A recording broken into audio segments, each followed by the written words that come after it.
दोस्तों, ये दुनिया अनगिनत रहस्यों से भरी है। कहीं एक रहस्य सुलझता है तो वहीं दूसरी तरफ हजारों रहस्य सामने आ जाते हैं। ये दुनिया और ये ब्रह्मांड बहुत सारे रहस्यों से भरा है। कहीं हमारे सामने विशालकाय अंतरिक्ष का रहस्य है तो कहीं इस पृथ्वी में करोड़ों रहस्य दफन है। और इसी पृथ्वी में करोड़ों रहस्यों में से एक रहस्य बरम्यूडा ट्रायंगल का है। हाँ, ये वही बरम्यूडा ट्रायंगल है जिसमें अब तक कई सारे जहाज डूबे हैं और कई सारे लोगों ने अपनी जान गंवाई है। दोस्तों, ये Bermuda triangle Florida, Puerto Rico और बरमूडा आइलैंड के बीच में स्थित है। यहाँ जाने वाले जहाज पता नहीं कैसे रहस्यमय तरीकों से गायब हो जाते हैं। कई लोगों का मानना यह भी है कि यहाँ एलियंस हैं जो रहस्यमय तरीके से विमानों और जहाज़ों को गायब कर देते हैं, लेकिन इस बात का कोई पुख्ता सबूत नहीं है। तो आखिर क्या चीज़ है जो यहाँ आने जाने वाली चीज़ों को गायब कर रहा है? तो आज के इस एपिसोड में हम बरम्यूडा ट्रायंगल के पीछे के रहस्य को जानने की कोशिश करेंगे। तो इस वीडियो को पूरा एंड तक देखें। तो हेलो दोस्तों, मैं हूं आपका दोस्त और होस्ट, और आप देख रहे हैं अपना चैनल फैक्ट एडवेंचर्स हिंदी। तो चलिए स्टार्ट करते हैं आज की इस एपिसोड को। इस बरमूडा ट्रायंगल के घटनाओं के रहस्यों की शुरुआत होती है जब 1492 में 11 अक्टूबर की रात को, जब क्रिस्टोफर कोलंबस अपने क्रू के साथ गुआनाहानी जाने के लिए इस बरमूडा ट्रायंगल से गुजर रहे थे, तो तभी अचानक से बादलों में हलचल होने लगी और उन्हें और उनके क्रू मेंबर्स को बादल में एक चमकदार रोशनी दिखी। फिर वही बादल कड़कने लगे और समुद्र में ऊंची ऊंची लहरें उठने लगी और उनका जहाज डिसबैलेंस होने लगा। वहाँ बड़ी अजीब तरह से ये सब हो रहा था और वहाँ किसी का कंपास काम नहीं कर रहा था। ये सब बात को उन्होंने अपने किताब में भी वर्णन किया है। फिर धीरे धीरे समय बीतता गया और लोग इस घटना को भूलते गए। फिर करीब इस घटना के 200 साल बाद ये अजीब चीज़ें फिर से शुरू होने लगी, जब सन 1800 में यूएसएस पिकरिंग नाम की नेवी शिप जब बोस्टन से डेलावेयर जाने के लिए इस बरमूडा ट्रायंगल के एरिया से गुजर रही थी, तो फिर से उनके साथ भी अजीब चीज़ें होने लगी। उनका भी कंपास काम करना बंद कर दिया था। वो अब अपना रास्ता भटक चुके थे, लेकिन वो कभी उस बरमूडा ट्रायंगल से वापस नहीं लौट पाए। ना तो वो नेवी शिप और ना तो उसमें सफ़र करने वाले कोई क्रू मेंबर्स।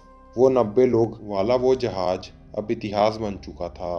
किसी को नहीं पता था ये कैसे हुआ, लेकिन अब समय के साथ साथ वहाँ शिप्स की घटनाएं बढ़ने लगी। जब जब वहाँ कोई पानी वाला जहाज जाता, वो कभी वापस नहीं लौटता।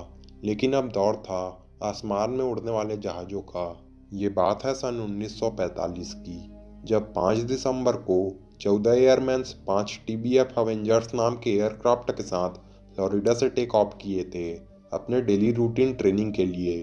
तो वो इसी बरमूडा ट्रायंगल के एरिया से ही गुजर रहे थे कि पता नहीं कैसे रहस्यमय तरीके से वो पांचों प्लेन्स और वो 14 लोग गायब हो गए और उनका संपर्क भी कंट्रोल रूम से टूट गया था।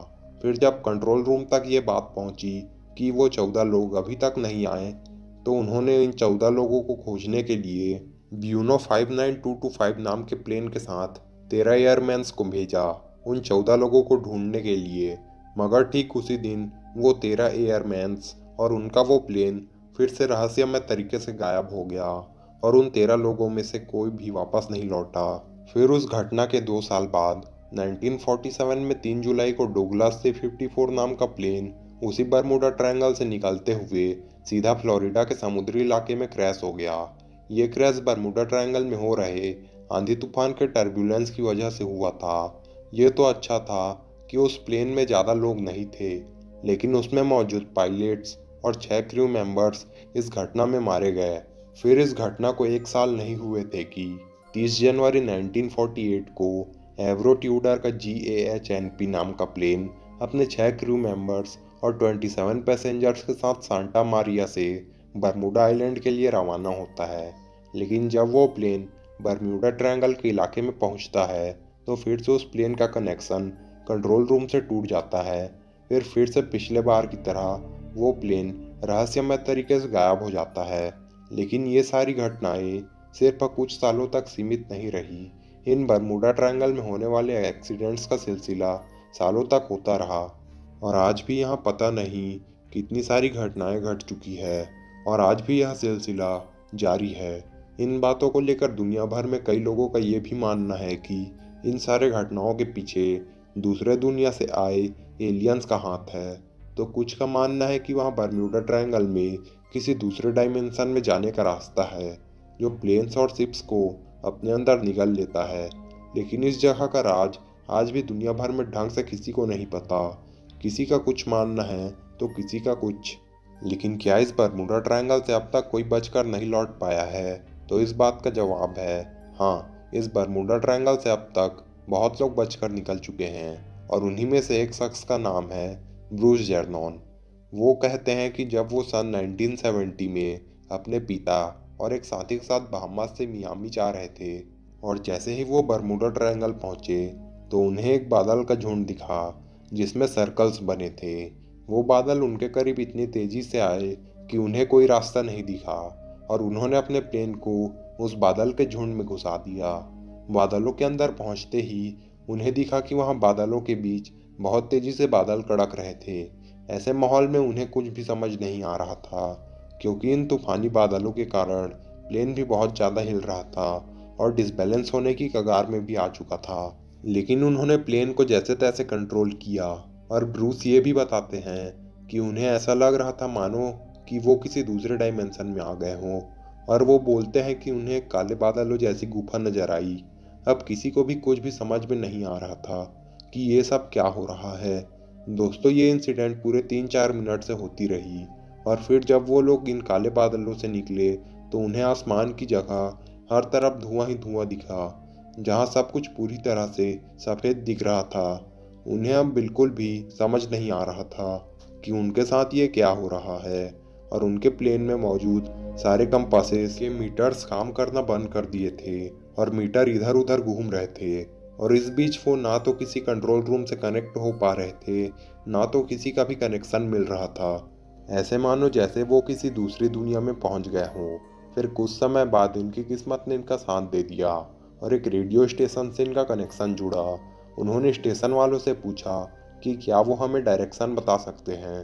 तो रेडियो स्टेशन वालों ने जवाब दिया कि उनके रेडार में ब्रूस का प्लेन डिटेक्ट नहीं हो पा रहा है। ये बात सुनकर ब्रूस और उनके साथी चौंक गए।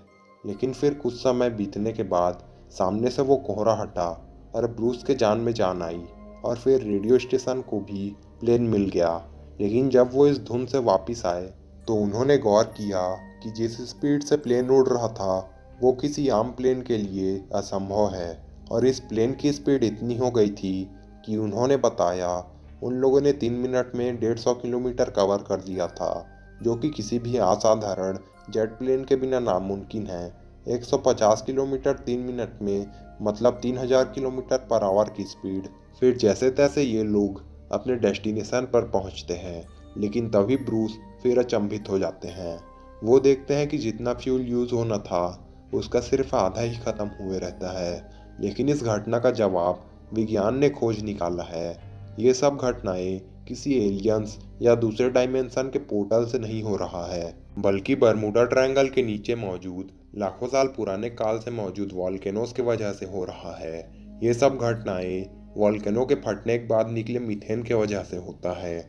मीथेन पानी की डेंसिटी को घटा देता है जिससे जहाज पानी में डूबने लगती है, क्योंकि जहाज को पानी के डेंसिटी को देखकर बनाया जाता है और डेंसिटी कम हो जाने की वजह से जहाज पानी में धंसने लगता है। और अगर बात की जाए प्लेन्स की तो बर्मुडा ट्रायंगल के इलाके में बहुत सारे तटीय पहाड़ हैं और जब कोई हल्का सा भी तूफान उठता है तो वो इन पहाड़ों के कारण साइक्लोन और तेज तूफान का रूप ले लेता है। और जब कोई प्लेन या शिप इस पर फंस जाता है तो क्रैश या डिसबैलेंस की संभावना भी बन जाती है।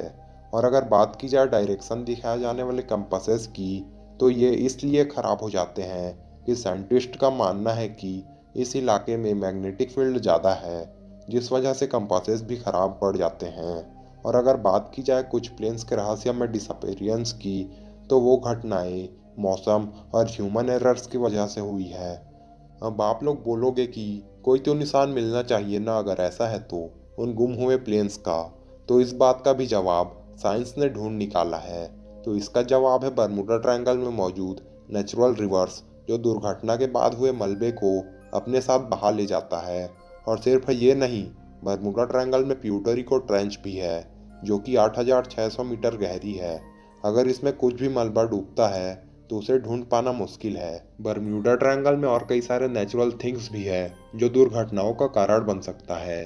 तो अब मुझे लगता है कि आप लोगों का बरम्यूडा ट्रायंगल से जुड़े रहस्यों और दुर्घटनाओं का राज पता चल चुका होगा। तो आप अपनी राय हमें कमेंट बॉक्स में ज़रूर बताएं। तो दोस्तों आज के लिए बस इतना ही। अगर आपको यह वीडियो पसंद आई होगी तो इसे लाइक करने के अलावा अपने फ्रेंड्स और फैमिली मेम्बर के साथ शेयर ज़रूर करें। और अगर आपने अभी तक हमारे इस चैनल को सब्सक्राइब नहीं किया तो सब्सक्राइब करना ना भूलें और उसके बगल में आने वाले बेल आइकन को भी ज़रूर दबाएं, जिससे आपको हमारे इस चैनल पर आने वाले वीडियोस के नोटिफिकेशंस मिलते रहें। तो दोस्तों हम मिलते हैं आपको अगले वीडियो के साथ। अभी के लिए जय हिंद।